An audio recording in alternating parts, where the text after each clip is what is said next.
afternoon, everybody. Welcome into the Winklerverse. I am Bart Winkler. Today is a episode. I've been personally lacking on the excitements and the MmHmms and MmHmms. So I will make it an effort to do more of that today. Thanks to you guys that have made an effort to go to happyplacehemp.com. They are the sponsor of a lot of this. You can check out Happy Place Hemp. Gummies, tinctures, lip balms, seltzers. If you want to get an order in, they try to get out very quick if you need some for Thanksgiving, if you're going to be around your family. You can also pick it up in Muskego. They are in Muskego. Details on their website, happyplacehemp.com. They're right across from Maddie's, which is in New Berlin, just across the street. I don't know. But I do know that you'll get 25% off each and every order all the time, no matter how many times you go there. Just type in Bart or tell them Bart in person, but you can type in Bart in the promo code box and you get 25% off all the gummies and other products of your choosing. Enjoyed a few this weekend on what was a low-key, relaxing football gummy weekend. HappyPlaceHemp.com. I said, we will bring in Grant Bills. Hello, Bart. Hello. We will bring in Paul. Is it Imig? It's close. Imig? Something along those lines. Horvath? Is it Horvath? Ryan Horvath. Horvath. You know what? I was just doing some prep for tonight's show, and I may bring this up. There was a hockey coach that got fired and hired 5 days later by a new team. Really? Yeah, Jim Montgomery got fired. Bruins guy got hired? Yeah, he got hired. St. Louis fired their coach because he was available, so they hired him. Oh, wow. Yeah. I don't think Montgomery wasn't the problem there. They're slow. They're slow and old. I'm not kidding. I slightly know some hockey stuff. They're slow and old, and they paid Jeremy Swayman. They shouldn't have done that. Their other goalies, you can't pay the Sway. They've played better in front of what's his name? And I know it too. This is my whole life's been they got him in the Ullmark trade. Shit, whatever. It wasn't his fault. He's a good coach. Wow. I mean, I can't fact check. I cannot fact check any of that. So I'm just gonna say, well done. Jonas Corposalo. They played way better in front of the other guy. The Corp, they call him. And the new guy has benched Swayman. Now Swayman held out during training camp for a big deal. And they gave it to him. Did he get the deal? Like was it a good holdout? Yeah, they paid him. Nice. Actually, an unprecedented deal for a goalie with his limited experience. And how many games is that of experience? I don't know. Where is this coming from? I listen to Boston Sports Radio every day. You guys know that. Oh, yeah. They fucking it. Swayman is like he talked about his struggle with mental health and how like fans like don't want you to get the big contract. They lit him up. He did that Netflix show where all the hockey players went on. They did the hockey version of like Receiver or whatever. You guys familiar? He like played his acoustic guitar on there and everything. Dude's a knob. Anyways, Montgomery did not deserve to get fired. I like that you just listen to some other cities and like all this, but you don't care about it, but you know. But you've also like absorbed it. Like you've retained it and like you can regurgitate it too. So it's not even like a passive listening. McAvoy's afraid to shoot. He's got all the skills in the world that he won't shoot. Pasternak, he turns the puck. He's way too lazy with the puck and no one gets on him. The organization's soft on him. And their big defenseman just got lit up the other night again. And he does not know how to play in the corner, but I can't remember his name. I'm looking at that. I'm glad I want to hear more about Pasternak. Pasta. It's because everyone in Boston's pasta. It's like Moustakis. It's the same thing. He's got a clever nickname that you can chant. And that was a good take by me. People did not like that take from me. Brandon Carlo is the defenseman. He gets blown up into the boards. He can't protect himself. Yeah. Anyways, I don't know if we had a hockey team. I don't know if I could do it. I couldn't. I already got to watch the Bucks a couple nights a week. We have a hockey team.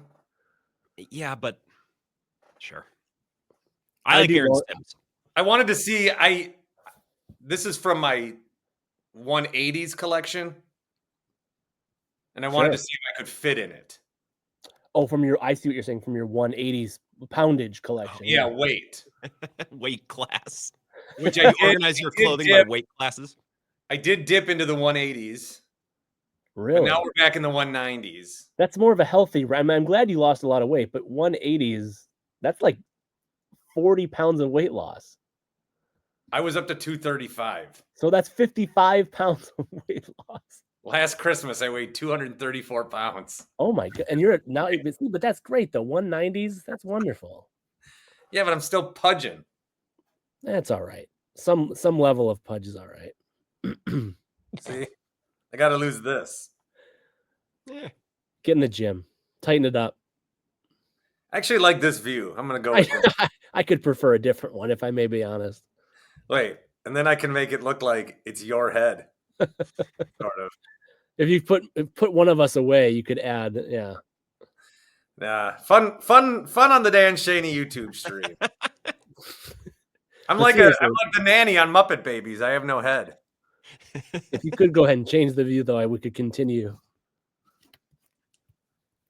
Okay. Wow, things got serious there. Yeah. All right, ready? I'm ready. I have a question. I have a question specifically I want to start with for Grant. And Bart, you chime in also, but this one's intended for Grant. Christian Watson's hands should not be questioned. He is just a wonderful no drops wide receiver on the Green Bay Packers. Or Well, I mean, technically, he does have the fewest drops. You were so proud of your Watson take the other day that you clipped part of this podcast. I wasn't. Hey, promotion. I don't even do that. That wasn't as much of a me thing. That was a look at this great discussion we had about the complexities of the Packers wide receiver room. That's why I clipped it. I don't.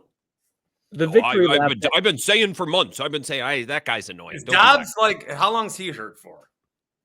Probably a bit. What did he do? Romeo Dobbs got hurt. He hit his head. He's got a concussion. Oh. Were you concussed? It was yesterday. Yeah, I kind of... You were a few. You knocked back a few. Look, guys. The text messages that I caught up on this morning would indicate that you had had a few. Yeah, I get it. I mean, Grant could tell right away I was violent. I said something violent at like 2 p.m. Like, okay. That's a friend knows, though. He banged his head. But here's the thing about the Packers wide receiver, and I've realized this the last couple weeks being on the radio, is half of the Packers fan base is just upset the day or two after, when it's like, why don't they target this person? It's like, well, in a perfect world, Jordan Love's only throwing like 25 times a game, because if he throws any more than that, like, you can kind of bank a couple interceptions or turnover-worthy plays. Like, they have a lot of good guys, and Josh Jacobs is really good. Like, not everyone can get 10 targets a game. It's actually not possible. And with Dobbs out, and maybe frees up some guys. Maybe Wicks has his first breakout performance in 2024 on Thursday night. Who knows? Yeah. I was also doing a show. I was doing a show during the fourth quarter, so I may have missed some notes, and you can catch that on the Into the Winklerverse podcast feed wherever you get yours. Yeah, I had to start with that just for the fun fact of that you had a deserved of sorts victory lap, Grant, and then Christian Watson did the thing that could have only ruined your victory. They brought up Minnesota too on the broadcast, which I think all Packers fans thought about Minnesota right away when he dropped that ball, and really that signaled the end of Aaron Rodgers' time in Green Bay. Which, by the way, have you talked about that yet? Or to what extent have you talked about the absolute, like the Woody Johnson wanting to bench him, and now like he wants to play? He's already saying, "Oh, I want to play." Well, I mean, I know it's Rossini reporting, but have you? How deep are we getting into this Rodgers stuff? I mean, we touched on it. It's kind of to the point now where what is there to say?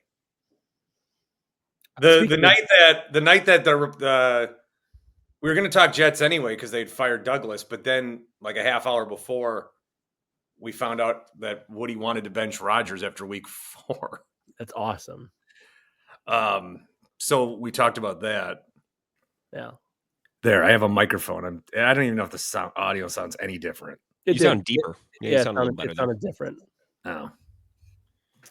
I don't know. I feel like all that has been said about Aaron Rodgers, like this new information isn't additive. It's just like, oh yeah, the Jets are a mess and Rodgers isn't good. Like It does another add, though. version of that. I do think it adds further though to the Gutekunst victory lap. I really do. Sure. I think for another fan base to experience it, for the national media in a different way to experience it, where it was not that long ago, as Bart has reminded about Pat McAfee and the. Are we sure that Gutekunst is That clip of McAfee, like that soils a lot of McAfee to me. Well, I mean, it was just such a horrendously bad and, of course, very biased take because of where McAfee was getting his information from one person, and it was Aaron Rodgers. Yeah, And, it deserves to be called out, and it deserves to live in infamy among really dumb things that were said. Is everyone else on the show is Gutekunst? They're all saying it behind him. But you have to also then say, like, in addition to the Gutekunst victory lap, I would love the honest answer from Gutekunst about, so how much joy are you getting out of watching this play out with the Jets? Because if he's being honest, the answer is an immense amount of joy. Oh, it's got to be. And Mark Murphy too. With all the, I mean, this all goes back to that one Ty Dunn report of like the "Don't be the problem" Mark Murphy quote, and like I didn't say that. It's like, well, everyone, like you pretty much all in Packers front office territory saw this coming, and you're all rejoicing about it. You have to be, like, you just have to be that you played this one the way you played this one. Well, and like here's the other thing, and who wrote about this? I saw this somewhere over the weekend on Sunday, I think, is like Rodgers hasn't had a full healthy season in since his second MVP year, his second COVID MVP year. I'm saying, so what is that, 2021? Like he was hurt in 2022, his last year with the Packers. He had multiple things going on. And then he had the Achilles, and this year he's had like a knee, a hamstring. Like we're just going on his third straight year of having some severity or multiple injuries in some of these years. It just gets hard. Like even Brady at the end, Brady was old and he was limited, but he wasn't gimpy. He didn't have injuries. So were the Buccaneers clearly like when Brady was going to retire and then he didn't, and then but that year, yeah, we still want this. Who is going to look at Rodgers and say we want to sign up for that? So that was going to be one of my questions. Is I have not seen the odds. I'm sure they exist of who Aaron Rodgers plays for next year. Maybe the answer is he doesn't play. I don't think that will win. I think he will play. I'm sure there are odds about this, right? And if so, what are they? But regardless of those odds, well, everyone keeps saying the Titans for some fucking reason. Well, because he is, quote, open. That's a inside Winklerverse one. Jared Stillman. Yeah. But here's the thing is you need to think of like, if he plays next year, it's not going to work. He's not good anymore.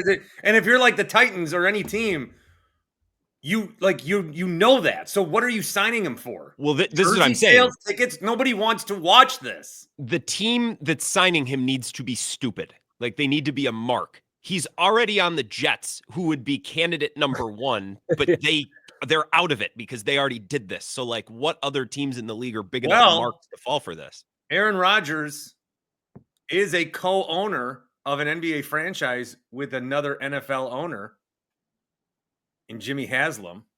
Oh. We forget Rodgers still is a Bucks owner, I think. We do. I do forget that. What about the Raiders? The Raiders might be stupid enough to do that, but then if they asked Brady, hey, what do you think? There's no way Brady would advise them to do that. You don't think so? No. Why would he? Do you know? I wish I could give Brady a truth pill and ask him about Rodgers. I think Hall of Fame QBs have an affinity for other Hall of Fame QBs just naturally. I don't think Brady's ever liked Rodgers. People are always comparing him to Brady. He's like, whatever, I'll just win more Super Bowls than this asshole. Remember the time, we got to experience Aaron Rodgers as Packer fans. Maybe the low point was when he came back and had a press conference and read grievances for 20 fucking minutes. That was, we should have just been like, get the fuck out of here then. Why did he ever play another snap after he did that? That's the crown jewel of that press conference is Tom Silverstein being like, well, in the case of this player and that player and that player, wouldn't you say the Packers were right on those? They were proven correct. And Rodgers was like, I don't remember what his answer was, but Was that when Kumaro was brought up, right? Maybe Kumaro. Bulaga was one for sure. Jordy might have been another. Yeah. I mean, they just keep, between Lindsley and Bulaga, they just keep shipping these linemen off to the Chargers to get huge deals, and then they're never healthy again. But this is, I mean, that was he Rodgers. got up there. He was not concerned about Clay Matthews getting a phone call. He wasn't concerned about what had happened. He didn't want it to happen to him. So he was preemptively saying all these things. And then it happened to him. I do think that this happening in a major market like New York and having it be experienced in a second way, it has validated, I think, Packers fans' perspectives on this. Whereas I think Packers fans were sort of mocked for like, really, you don't want a Hall of Fame quarterback, you don't want one of the greatest, you really are going to complain about blah blah blah. Like, I think this has been validating, has it not? Like, that's what I say, because Mike Tomlin has been there forever, and everybody can look at the Steelers and say, well, I mean, you're 500 or better every year. You go to the playoffs every other year. Like, why would you ever be mad at this guy? Sure. But then Mike Tomlin hasn't won a playoff game since 2016. The Steelers have not won a playoff game since 2016. So it's almost a decade now of that. And it's just like when when people looked at Packers fans and thought, oh, well, they're going to the playoffs. I mean, I would love that for my team, but you're just looking at it in like, words, and you don't feel it. You don't have to feel Aaron Rodgers. We had to feel those losses. We had to feel the annoyance. We had to feel like, did you hear what he said on fucking McAfee? Yeah. Yep. And then last week, of course, the Jets have a bye, so he's not available. Rodgers isn't available. Rodgers is comically too available. Except on FaceTime. Except right. You have to use FaceTime. Wasn't that what it was? All right. So my first real question, that was more on Rodgers than what I expected, but it is a fascinating thing to watch play out at the national level. All right. Josh Jacobs is the Packers team MVP so far. Team MVP. Mm-hmm. Or mm-mm. Mm-hmm. Yeah. And I was right about JJ. Oh, yeah, you were. I love Josh Jacobs. This is the Victory Laps episode. Hit it. I feel like this is the next installment of I was right about Drew Holiday when you told people that everything you think Chris Paul is, this guy will be that and better. I feel like this is just it's the same I thing. did say that, didn't I? You did. I was right about Drew Holiday. See? Because I watch the games. And I piss away raindrops of money into DraftKings to learn about guys like Drew Holiday and Josh Jacobs. So I remember when the Bucks got Mirza Teletovic, and I was on the air with Michael and Charles and Wicked and Freeman. And they had said, who's this guy? I go, this guy's popping threes left and right, dog. And they're like, how do you know? I was like, FanDuel. They go, that's fucking lame. Laser, Laser, good producer 103. is supposed to have that encyclopedic knowledge or whatever the word is. You have that. You're an excellent producer for that reason. So Josh Jacobs, clearly, like, Aaron Jones is great. Aaron Jones, like, runs like this, squiggly line. Yeah. And Jacobs is the fucking hammer. And some of those, even early in that game, where the Packers kicked the shit out of the Niners, this was very much like that Titletown Showdown 1997. Do you remember that when the Cowboys came? Oh, okay. Yeah. After we won the Super Bowl, then the Cowboys came to Lambeau, and it was a big fucking deal. Grant does not remember that. But it was a big deal, and then we boat raced them, like the week of Thanksgiving. Yeah. They even I had special trading cards for it. For that game? Yeah, and so the Niners kick the shit out of us all the time, and then we get to exact revenge. And oh my God, You want to talk about things I might be wrong about? I think Brock Purdy might get some MVP votes after fucking yesterday. I mean, he must be that good, dude. Well, That team sucks. they had Anyway, Josh Jacobs, yes. Grant and Bills. By the way, a note on the showdown in Titletown. I knew that from somewhere. I'm looking at the commemorative Shopko yellow towel. My grandpa gave me one of these. He had like a towel from like all of these big games. I probably have like a dozen of them. November 23rd, 1997, presented by Shopko, Wrangler, and what's that other logo? Is that Lenovo?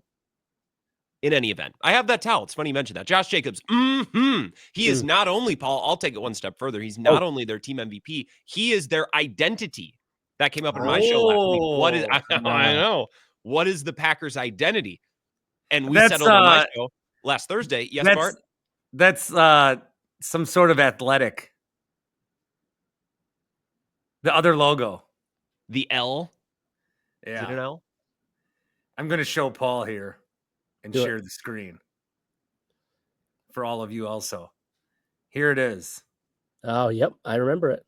Yeah. Showdown in Titletown. Only $10. Well, Grandpa, you don't have to worry about me selling it. Shopko fucking dropped the ball, dude. Did they blow a 3-1 lead? Is that what you're saying? Prangy blew a 3-1 lead. Prangy. Fucking Shopko. I think all the Shopkos are closed. I think so too. Although there might be like Shopko. What a shitty name. The one on the south side of La Crosse became a Walgreens. Oh no, an Aldi. They put an Aldi in that bar. Can you believe it? Down on Mormon Cooley. There's still Shopko Opticals. Their MVP and their identity. They put an Aldi on Mormon Cooley. Mm-hmm. On the south side, you don't have to go all the way down Alaska now. Wow. I know. Identity and MVP. I think it starts with Josh Jacobs. You build the boat, you build the plane around Josh Jacobs, and the very creative, I believe Dan Orlowski used the word diabolical last week, the diabolical running scheme of Matt LaFleur. Yes. Wow. I know. The last time I was this excited for a JJ was Coco Melon. When's the last time you've had to watch? Had the privilege of watching Coco Melon? I don't think we've watched Coco Melon in 2 years. Yeah, been a while. Little Baby Bum was the one I enjoyed more. I don't think I know what that is. Like British. Same kind of shit.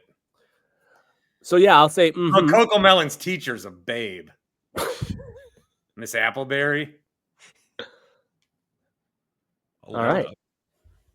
Sure. Definitive, yes. To team MVP and identity is wow. I had not considered the possibility, Grant, but it seems right. So the tangent to that. Oh, look at that. Yeah, she's kind of bad. Oh, did you put it on the screen? Oh, I opened it up too. Yeah. I was looking at another tab. Yeah. What were you saying, Paul? Ms. Appleberry too, which means Ms. means you have a chance. Great.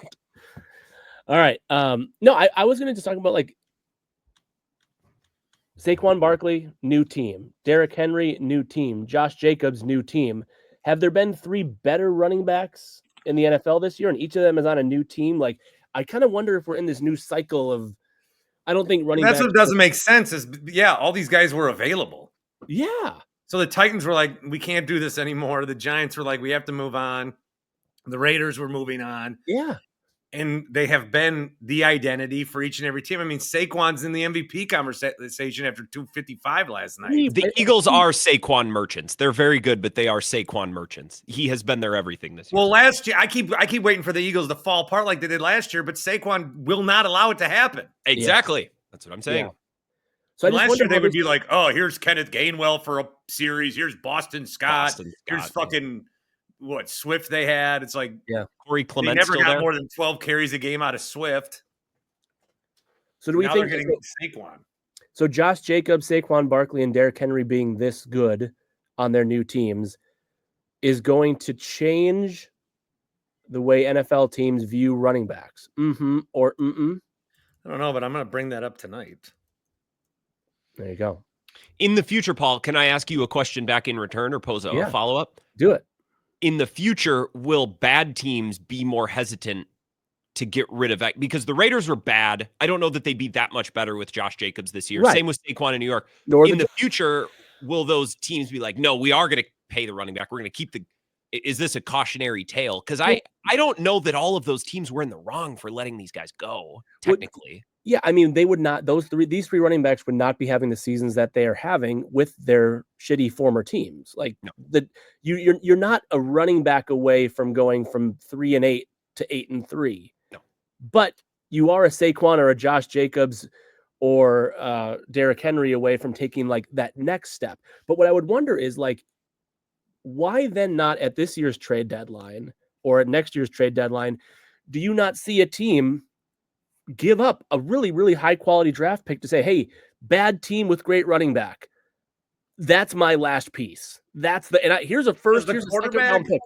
Does the quarterback matter? Because when Henry signed with the Ravens, I didn't think, I thought it was great because of Lamar. Like you have these two guys that can run. Hurts can run. Sure. Love doesn't run as much. Yeah. But there's at least the threat of it. And then when Malik was in there, there's even more because they were designed running for him. So does it have to be one of these running backs with a quarterback that also gives the threat of that? I don't know. Who were their quarterbacks last year? Garoppolo, Daniel Jones, Tommy DeVito, Daniel Jones. I mean, all those guys are butt. God, they need to do something with the Giants. The government needs to get involved. That's a fucking embarrassment of a team, top to bottom.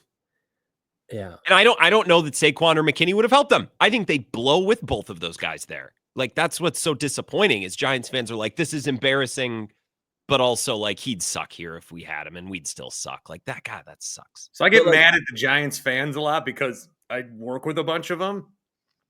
And the way they were acting when Saquon dropped that pass against Atlanta in week 2 on Monday Night Football, and they were so excited, like, told you, enjoy it, Eagles, fuck you. And now he's potentially the most valuable player in football. Like, you guys, a little premature there. A little bit. G-Men fans. A little bit. Yeah, I don't know. But there's not, I'm looking at the bottom of the standings in both conferences, and there's not like that Saquon on the Giants, Josh Jacobs on the Raiders, Derrick Henry on the Titans. Like, there's not that.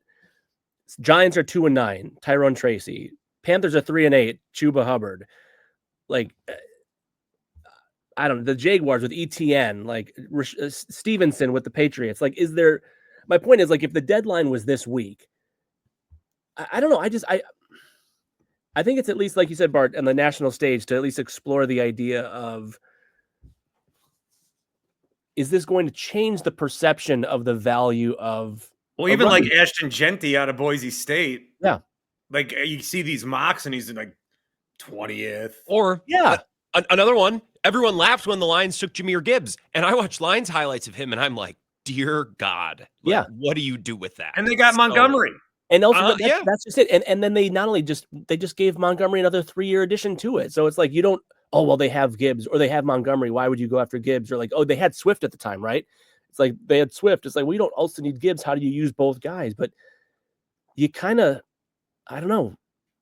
You might need it. Goody is like, man, this guy's fucking amazing. Goody had Aaron Jones, and he's like, I'm going to get Josh Jacobs. That's Aaron Jones, who is the heartbeat of my literal team. Yeah. I am going to get somebody better. Yeah.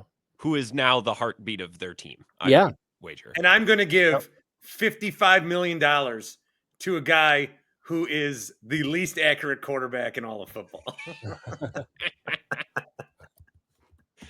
That's a separate thing we should probably talk about. All right, well, here, how about this? And when he does be accurate, he's got fucking stone hands up there.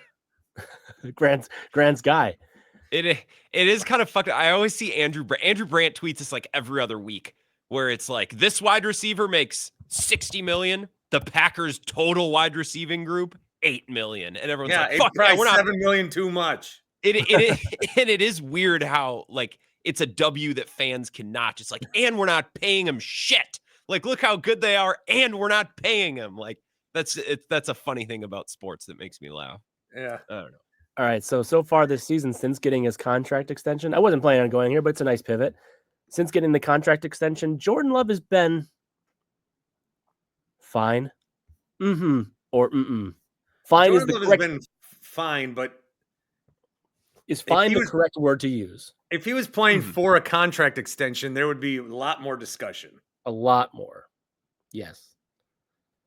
Yep. And then you'd have to look at, like, Daniel Jones was with the Giants forever, but he got a contract extension. They at one point thought, we need to retain this guy. Yeah, it was because Ed Donatel and the Vikings made him look like Steve Young for literally one Sunday afternoon in January. And they're like, all right, we don't have a choice. Like if that matchup just would have gone different, you know what I mean? And then they got rolled the next week, remember? Philly. They got pounded. I was on the air for that game. You said if he was in a contract year, he would be getting talked about differently. Who said that? Was that you or That was Bart? I think we agreed on it. So I'll do you one better. Imagine if they don't come back and win that game against Jacksonville and they don't win the game against Houston. So those are two. And just for fun, let's say they don't block that game in Chicago. Sure. All three of those games easily could have gone the other way. So they'd have 3 fewer wins. What? They'd be 5-6 then? Am I doing that math correctly? 5-6. Yep. Jordan Love, by and large, same play. Like pretty much would be having the same season. What would we be saying about him? Oh, if we were 5-6, we'd be wanting Malik Willis to start. No, that's what I'm saying. Which is kind of why football's stupid, which I think Shanahan kind of talked about last week when he kept getting asked about Brock Purdy, and he kept saying, it's like, look, if we just don't piss away games with our special teams, like it's a different thing. And to Bart's comment from like 15 minutes ago, the Niners were not a Brock Purdy great game yesterday away from having a close contest at Lambeau. Like the defense in San Francisco is demolished with injuries and just not as good. And Christian McCaffrey is not Christian McCaffrey. At what point there in their season do they just say, you know what, Jordan Mason is better right now, let's just play him? Yeah, what's wrong with McCaffrey? But by the way, maybe that's another thing. Maybe this is the Niners. Okay, we probably don't want to give too much credit to the Niners, but maybe they started the idea of you might just be an elite running back away from a Super Bowl. Now, obviously, the Niners lost in last year's Super Bowl, but Bart, you were really like, why are the Niners getting McCaffrey? Like when that happened, that was one of your strong takes that we were debating at the time. Like they don't need him. They don't need him. And obviously now he looks like a guy who's coming back from everything that McCaffrey's coming back from. But I was wrong about that, though. You were wrong about that. I think a lot of smart people were. A lot of people were like, why do they? But that's proven. I would agree. You can put they that have at the time Mostert on the pile too. They had that compilation of, it was just, Mostert and Wilson and all the guys that are in Miami. Jeff now. Wilson, yeah. They spent a 3rd rounder on Trey Sermon, remember, at Ohio State. And like everyone was like, oh, it's going to be. Yeah, John Lynch fucking sucks, dude. John Lynch traded multiple picks for Trey Lance. The only reason they have Brock Purdy is because Shanahan wanted him. And then Shanahan had to go to him and be like, dude, I need to start this fucking guy, I think. John Lynch got in the Hall of Fame way too soon because everybody likes him at Fox where he used to broadcast. He sucks as a general manager. He sucks. He's not good. No. I want to play. Speaking of not good, remember when the Cowboys traded a 4th-round pick for Jonathan Mingo? I do. I text Toby after the McLaurin touchdown. I text McLaurin. And then I was like, did I send that too soon? And then they missed the extra point. I go, yeah. Hey, we played a game 2 months ago that I want to revisit. And I originated this game myself. And it's called. Yeah, I know. Sorry. Thank you. It's called Call or Fold. And I want to do this. I want to revisit it. If you say, hey, I'm going to fold on Lucas Van Ness, you get the 13th pick because Van Ness was the 13th pick in the 2023 draft. You can trade Van Ness for the 13th pick in the 2025 draft. You can trade Musgrave for the 42nd pick in the 2025 draft. You're trading your guy for that same pick in next year's draft. And I want you to say trade Van or Ness keep. had a big sack. Van Ness. So let's play. Van Okay, Ness! so we won't do the 2024 draft class because it's too soon, but we'll start with 2023. Lucas Van Ness. Keep Van Ness, or you want the 13th pick in next year's draft? I'll take the pick. I'll take the pick. I will take the selection. Yes. I mean, if he doesn't force that fumble yesterday, I'm coming on the radio tonight and saying that he's trending towards a generational bust. Yeah. Wow. He only played like 20 Packers yesterday. Remember, the Packers are not going to trade out of the first round because there's no way at the NFL draft in Green Bay would they trade out of the first round. Remember that. It's a good take. Goody's sitting in his war room like, fuck. I would have improved, but we got the fucking draft here next year. You want Luke Musgrave or the 42nd pick in the 2025 draft? I'd probably take the 47th pick and just take a corner. Whatever corner's there. I don't even give a shit which one. I just take 42nd. Pick. Give me that pick. Me too. Jaden Reed or the 50th pick? Reed. Tucker Kraft to the 78th, obviously 78th. We can go down to Quay Walker in the 2022 draft or the 22nd pick in the 2025 draft. Get the fuck him out of here. Obviously, right, Grant? I mean, yeah. You want the 22nd pick or do you want Quay Walker? I'll take the pick. Okay. Especially because are we done drafting the backups on Georgia's championship teams? So do you want Devontae Wyatt or the 28th pick in the 2025 draft? I mean, well, we're to the point now with Quay and Wyatt where like I like Wyatt enough, but they're going to have to pick up his fifth-year option, which is going to be an overpay unless he explodes down the stretch. They might not. I mean, is it crazy to think they might not pick it up and let him play it out and then? They'd probably be smart too. They've done it before. Especially because like they like Carl Brooks. They have other guys they like who aren't that much better or worse. And the defensive line in general, like, I don't know, it's been more miss than hit this year. Do you want Christian Watson or the 34th pick in the 2025 NFL draft? I think I'd take the pick. I think I would too, but I really like Christian Watson. But I want to say the answer is Watson, but I kind of think I'm taking the pick. I really like him. Like yesterday when he drops that pass, adult men everywhere in the state of Wisconsin with families and health insurance took to Twitter to just blow off every frustration in their life on this one guy. It's like, okay, like everyone, like it was a bad drop. Okay. But Jesus, like some of the tweets I saw. So to be clear, in the 2023 draft, you traded both guys for future picks. In the 2022 draft, you traded the first three selections, Walker, Wyatt, and Watson, for future picks. So that's not great. And I have a feeling the trend's about to continue. 2021, do you want Eric Stokes or do you want the 29th pick?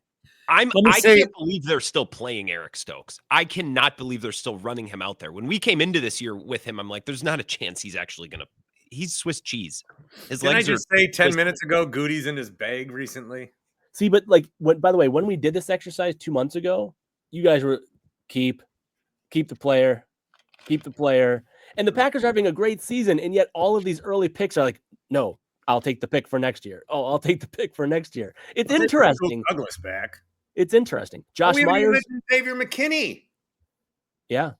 So Goody's successions. Goody's crushing free agency. How about that? Yeah. Yeah, which is wild. I kept hearing the host who hosts Packers OT on the Packers radio network. And also, this is the Packers 2021 class. Tell me if there's any name in here you would keep instead of their pick. I'll just Stokes, Josh Myers, Amari Rodgers, Royce Newman, Slayton, Gene Charles, Van Lanen, McDuffie, and Kylan Hill. The Packers went 0 for 9. Do they still have McDuffie? Yeah. Or is that a different McDuffie? But like, no, I think it's the same. It's the line. It's the inside. Amari Rodgers never got a fair shake. That is one of your go-to teams. He was great at Clemson, dude. Sure. He should sign with the Jacksonville Jaguars. Look, the Packers are more of a free agency team. Everyone's like, well, the Packers, they don't do free agency. Well, that's what I heard on the Packers postgame yesterday is Drew kept going like, well, in the Packers, they never do free agency. It's like, well, I mean, Zadarius Smith, Preston Smith, Adrian Amos, Xavier McKinney, Josh Jacobs, like this year, you can't say that. I mean, because honestly, arguably, I think their two best players overall are McKinney and Josh Jacobs, right? Like the two team MVPs are in fact free agent acquisitions. Yeah. And Brandon McManus. Probably. I mean, they won 2 games because of him. Harrison Barnes just won Western Conference Player of the Month. Well, week. Oh, okay. That makes much more sense. But that's still kind of odd. Giannis got it for the East. Yeah, and their lines next to each other are kind of funny when you compare them. Whatever. By the way, McDuffie did play 41 snaps yesterday. So maybe that's a good 6th round pick. But otherwise, 1 for 9. Do you like how Giannis just completely took over any chance of this being a co-partnership with him and Dame? And he's just like, fuck this. I'm in charge. That's awesome. We talked about it when we did this like 12 days ago, which was that one game, was that like an important moment for Giannis to be like, you know what? No. I'm the best player and stop deferring. Like, it was timely. I was pretty down on Dame over last weekend. I sent some text to you guys with some comparisons. Little Cam Thomas comparison, if I may. Well, this is the problem with some of these really bald, and Harden's the same way. It's like you can't catch and shoot. You need to be dribbling the ball so you don't work as a floor spacer. Like, imagine if Klay Thompson had to take 6 dribbles every time before he shot a 3. Like, that team wouldn't have worked. Of course. Yeah, I don't know. Yeah, you're not wrong. Anyways, all right. NFL. That's everything I had prepared. That's why Rashad Vaughn would do so well on this team. He needed his own team. He's my Amari Rodgers. Another one of your elite takes, your Rashad Vaughn. I'm pretty good. I once talked doing UWL student radio. I once talked myself into a potential championship core one day of Giannis, Jabari, Thon Maker, and Rashad Vaughn. That was a thing. You probably fucking heard me say it, dog.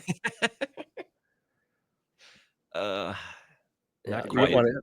didn't want to give credit for that one, which would make sense. All right. One last question I have for you guys is, what are you sports thankful for this Thanksgiving? So much. Actually, you know what? Let's do this real quick. Unless, Bart, you're planning this for a bigger segment, but we did go. Well, you guys, I'm thankful for this badass dartboard, Prince of Wales. I wonder what that was. Bart, when you sent your top NFL broadcast teams, is that because you're putting together a list for Bartometer or what? That was a Bartometer. Oh, it was last week or when? Thursday. So last week. Okay. All right. I'll be catching up. America's Booth as number 1, Grant. W. And I left Brady and Burkhardt off the top 8. I was fighting with Bukowski yesterday about Brady, and I swore I was talking to Paul Immig. It was the same. Did you see these texts yesterday, Paul? I'm way behind. I'm sorry. Bukowski was bitching about I never learn anything. He never adds anything to the broadcast. He that just is talked so about important. He's like, he just pointed out that the safety came down into the box. It's not even adding anything. I'm like, Pete, no one needs that. We don't want that. We don't need it. Just be folksy. Give us some anecdotes and draw a circle in one formation once a quarter. That's all we need. You need to remember the average person, America or on the planet, the average person, middle of everybody, is stupid. Really stupid. And then that means half of this world is even dumber than that guy. So you got to broadcast to the dumb. No, but you Most don't need people are dumb. No, let's do a 2-on-2. Let's bring on Pete for some point, and let's do a 2-on-2 on this, because now, Grant, I am going back and reading this. And first off, I don't know how you think you spell my last name, or if that was just your autocorrect. What do you mean? How do I spell it? I know how to spell your name. I know you do. What did he even say? But no, he's right. You should always be teaching your audience. No. No one wants to learn, first and foremost. Let's make that clear. No one sits down. I don't think you actually believe that. You should do no harm. Don't do anything to make the broadcast worse. Oh, I spelled it Iming. Yeah, that was just a fat finger. Some of the best, actually, Brady can sit there and try to be like, well, here's whatever. Some of the best color commentary is when Chris Collinsworth goes, "Oh God," because that says everything you need to say. But that is fucking good. But that's in between Collinsworth also saying things that are insightful. Yeah, Collinsworth is so good. Collinsworth sees a play and then right away gives you a full book report on that play. It's incredible. He is amazing. He is good. He's good. Tirico and his busted leg. Tirico, by the way, when he was on Monday Night Football, he was fine.